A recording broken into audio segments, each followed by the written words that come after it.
Pernah kepikiran nggak kenapa sih aturan di tiap sekolah itu kadang terasa beda-beda? Nah, pemerintah baru saja merilis semacam buku aturan baru untuk semua sekolah di seluruh Indonesia. Aturan ini bakal berdampak ke jutaan siswa, guru, dan tentu saja orang tua. Jadi isinya apa aja sih dan apa artinya ini buat kita semua? Yuk kita bedah bareng-bareng. Oke, jadi ini dia peta perjalanan kita. Ada 5 poin utama yang akan kita dalami. Pertama, kenapa sih kita butuh standar baru? Terus, kita akan lihat mesinnya, yaitu siklus manajemen 3 langkah. Lalu ada aturan baru soal ukuran kelas. Ini penting banget. Kita juga akan bahas isu besar, apakah era sekolah si pagi siang akan berakhir? Dan yang terpenting, semua ini artinya apa buat Anda? Yuk, kita mulai dari yang paling dasar dulu. Mengapanya? Sebenarnya, masalah apa sih yang mau coba diselesaikan oleh pemerintah dengan peraturan baru ini? Rasanya ini masalah yang akrab banget ya di telinga kita. Kelas yang isinya penuh sesek, sampai guru kewalahan, atau jadwal sekolah yang dibagi jadi 2 sesi, pagi dan siang. Ini kan tantangan nyata yang sering bikin pusing orang tua dan juga murid. Nah, peraturan ini dirancang untuk langsung menjawab tantangan-tantangan ini. Dan inilah dia jagoannya, Peraturan Menteri Pendidikan Dasar dan Menengah Nomor 26 Tahun 2025. Tujuan utamanya simpel, yaitu untuk membuat satu standar yang tunggal dan jelas, biar cara pengelolaan sekolah di seluruh negeri, dari Sabang sampai Merauke bisa lebih seragam, efisien, dan juga efektif. Oke, istilah standar pengelolaan ini kedengarannya mungkin agak teknis ya, tapi kalau kita lihat di pasal 1, intinya sederhana kok. Anggap saja ini seperti resep dasar minimum. Jadi setiap sekolah harus mengikuti langkah-langkah dasar yang sama dalam merencanakan, menjalankan, dan mengawasi kegiatan pendidikan. Tujuannya biar hasilnya optimal. Oke, setelah kita tahu mengapanya, sekarang kita masuk ke bagaimananya. Peraturan ini memperkenalkan sebuah siklus manajemen yang pada dasarnya adalah cetak biru operasional baru yang wajib dijalankan oleh setiap sekolah. Nah, jantung dari peraturan ini ada di siklus 3 langkah ini. Pasal 3 bilang sekolah itu harus bergerak dalam siklus yang nggak pernah berhenti, merencanakan, lalu melaksanakan, kemudian mengawasi.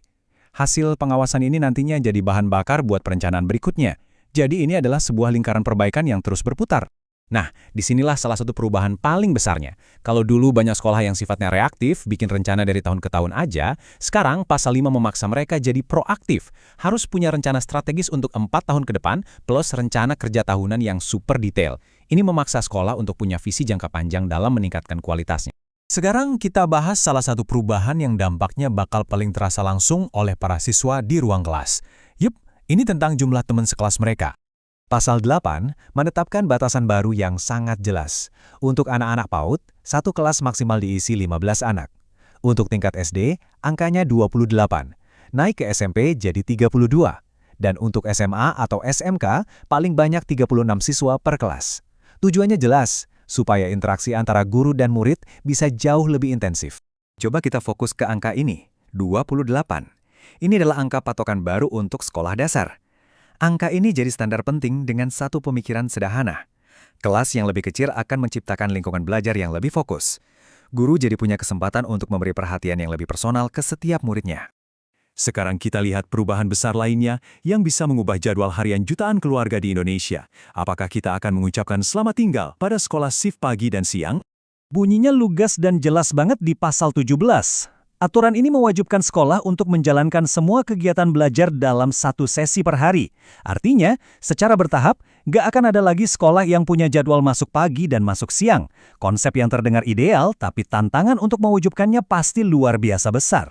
Tentu saja, perubahan sebesar ini tidak mungkin terjadi dalam semalam. Pasal 26 memberikan kelonggaran waktu. Jadi sekolah-sekolah yang saat ini masih pakai sistem 2 sesi diberi periode transisi selama 3 tahun sampai akhir 2028 untuk berbenah diri. Ini memberi waktu bagi Pemda dan sekolah untuk misalnya membangun ruang kelas baru atau mengatur ulang sumber daya mereka. Oke, aturannya sudah ada, tujuannya juga baik. Tapi siapa yang akan memastikan semua ini berjalan? Dan yang lebih penting lagi, apa peran Anda sebagai orang tua atau anggota masyarakat dalam semua ini? Nah, kuncinya ada pada konsep yang disebut manajemen berbasis sekolah atau MBS, seperti yang tertulis di pasal 24. Gampangnya, ini adalah ide untuk memberi sekolah otonomi atau keleluasaan yang lebih besar untuk mengatur dapurnya sendiri. Tapi, bersama dengan otonomi itu, datang juga tanggung jawab yang lebih besar.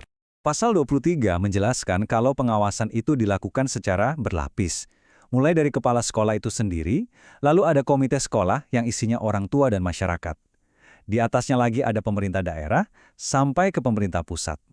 Sistem ini dirancang untuk menciptakan check and balance, jadi semua pihak punya peran untuk saling memantau dan mengevaluasi. Dan ini adalah bagian yang paling penting untuk Anda. Peraturan ini secara eksplisit memberikan komite sekolah yang terdiri dari orang tua dan tokoh masyarakat peran resmi untuk ikut memantau. Ini bukan lagi sekedar peran informal, tapi sudah jadi sebuah mandat. Anda punya hak untuk ikut mengawasi kualitas layanan pendidikan di sekolah anak Anda. Jadi, cetak birunya sudah ada di atas kertas. Kelas yang lebih kecil, tidak ada lagi sekolah shift-shiftan, dan peran pengawasan yang lebih kuat bagi orang tua. Pertanyaan besarnya sekarang adalah, apakah peraturan ini benar-benar bisa diimplementasikan secara merata dan mengubah wajah pendidikan di setiap sudut Indonesia? Itulah tantangan yang sesungguhnya.